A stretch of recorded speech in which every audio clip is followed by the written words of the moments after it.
चांद को मुट्ठी में करने के लिए, मुट्ठी में भरने के लिए भारत और चांद के बीच की दूरी अब धीरे धीरे घट रही है। चंद्रयान 3 का लैंडर विक्रम चांद की सतह के बेहद नजदीक पहुंच गया है। वैज्ञानिक क्यों चंद्रयान 3 की सफल लैंडिंग का दावा कर रहे हैं, आपको इस पूरी जानकारी के बारे में बताते हैं और ये भी बताते हैं कि 23 अगस्त की तारीख ही चंद्रयान 3 की लैंडिंग के लिए क्यों चुनी गई है। आखिर 23 अगस्त को चांद पर क्या होने वाला है, आइए देखते हैं स्पेशल रिपोर्ट। 3, 2, 1, अधिक रफ्तार से लैंडिंग, पहले से ज्यादा ईंधन, डिजाइन में बदलाव, चारों ओर सोलर पैनल, पहले से ज्यादा लेजर कैमरे। चंद्रयान 3 की सफल लैंडिंग के लिए रत्ती गलती की गुंजाइश नहीं छोड़ी गई है और तैयारियां इसलिए भी तगड़ी की गई हैं क्योंकि पहले चंद्रयान 2 विफल हो चुका है। इसरो के वैज्ञानिकों को पूरी उम्मीद है कि चंद्रयान 3 में बदलावों के बाद चांद पर सॉफ्ट लैंडिंग का सपना साकार होगा। जब चंद्रयान 2 का जो प्रॉब्लम ध्यान में आ गया तो एक लक्ष्य उसको ध्यान में आ गया उसको कि कुछ खामियां रह गई थी। वो खामियां कम करने के लिए फिर से पहले से उसका जो सॉफ्टवेयर था उसको बदल कर दिया गया। उसके अंदर पहले 5 इंजन, उसके जो लैंडर के विक्रम लैंडर के जो 4 पैर है उसको भी और उसके अंदर अच्छी तरह से काम कर सके इस ऑब्जर्वर्स भी लगा दिए गए। प्लान के मुताबिक चलते हुए चंद्रयान 3 लैंडिंग फेज पर लैंडर विक्रम के चांद पर उतरने का काउंटडाउन भी शुरू हो चुका है। 23 अगस्त की तारीख भी लैंडिंग के लिए बहुत ही सोच समझ कर तय की गई है। अब उसकी वजह जान लीजिए। चंद्रयान 3 का लैंडर और रोवर चांद की सतह पर उतरने के बाद अपने मिशन को अंजाम देने के लिए सौर ऊर्जा का इस्तेमाल करेगा।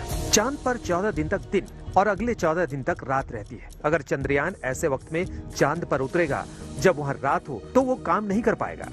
इसरो सभी चीजों की गणना करने के बाद इस नतीजे पर पहुंचा है कि 23 अगस्त से चांद के दक्षिणी ध्रुव पर सूरज की रोशनी उपलब्ध रहेगी। वहाँ रात्रि के 14 दिन की अवधि 22 अगस्त को समाप्त हो रही है। 23 अगस्त से 5 सितंबर के बीच दक्षिणी ध्रुव पर धूप निकलेगी, जिसकी वजह से चंद्रयान का रोवर चार्ज हो सकेगा और अपने मिशन को अंजाम देगा। इसरो के मुताबिक चंद्रमा के दक्षिणी ध्रुव पर तापमान -230 डिग्री तक चला जाता है। इतनी कड़ाके की सर्दी में दक्षिणी ध्रुव पर चंद्रयान का काम कर पाना संभव नहीं है। यही वजह है कि 14 दिन तक जब दक्षिणी ध्रुव पर रोशनी रहेगी तभी इस मिशन को अंजाम दिया जाएगा। ऐसी दिन पे जाके वहां पहुंचने वाले हैं कि मानो कि ध्यान में आ जाएगा आपको भी कि 15 और 16 अगस्त को अमावस्या थी, 30 अगस्त को राखी पूर्णिमा है, तो उसके बीच में 23 अगस्त को सप्तमी नहीं तो अष्टमी होगी। अगर जो सप्तमी नहीं तो अष्टमी जब वहाँ पर है, जब हम वहाँ लैंड करेंगे तो वहाँ सूर्योदय हो गया होगा। अगर जो सूर्योदय हो गया होगा तो वहाँ का तापमान थोड़ा सा बढ़ता रहेगा, जो पहले बहुत ठंड था वो बढ़ता रहेगा और उसके बाद अगले 14 दिन के लिए हमें सतत सूर्य प्रकाश मिलता रहेगा। चंद्रयान 3 के लैंडर विक्रम की सॉफ्ट लैंडिंग सफल रही तो रोवर प्रज्ञान उससे बाहर आएगा और वहां चहलकदमी कर पानी और वहां के वातावरण के बारे में जानकारी देगा। वहां पानी या बर्फ के अलावा कई दूसरे प्राकृतिक संसाधन भी मिल सकते हैं। आज तक देश वैज्ञानिकों की हौसला अफजाई कर रहा है। जगह जगह पूजा, प्रार्थनाएं, हवन कर रहे लोग। चंद्रयान 2 की कामयाबी के लिए हवन पूजन अलग अलग जगहों पर हो रहे हैं, छोटे शहरों में हो रहे हैं, बड़े शहरों में हो रहे हैं। अब आपको दिखाते हैं कैसे भारत के साथ चांद पर उतरने की रेस में शामिल रूस का लूना 25 क्रैश कर गया है।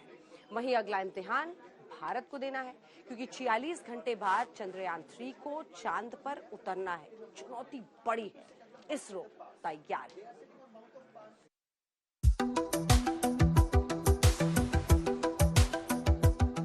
महज 46 घंटे बाद भारत रचेगा इतिहास। चांद से महज 25 किलोमीटर दूर चंद्रयान 3 दक्षिणी ध्रुव पर सूर्योदय का इंतजार कर रहा है। लेकिन चांद पर सॉफ्ट लैंडिंग की चुनौतियां बड़ी हैं। पहली चुनौती है लैंडर की रफ्तार को नियंत्रित रखना। पिछली बार अधिक रफ्तार से लैंडर क्रैश कर गया था। दूसरी चुनौती है लैंडर उतरते समय सीधा रहे। तीसरी चुनौती है उसे उसी जगह उतारना जो इसरो ने चुन रखी है। पिछली बार ऊबड़ खाबड़ से टकराने की वजह से चंद्रयान 2 क्रैश कर गया था। इसी के साथ स्पेशल रिपोर्ट में न्यूज रूम से इतना ही। सबको इंतजार है चंद्रयान 3 के सॉफ्ट लैंडिंग का।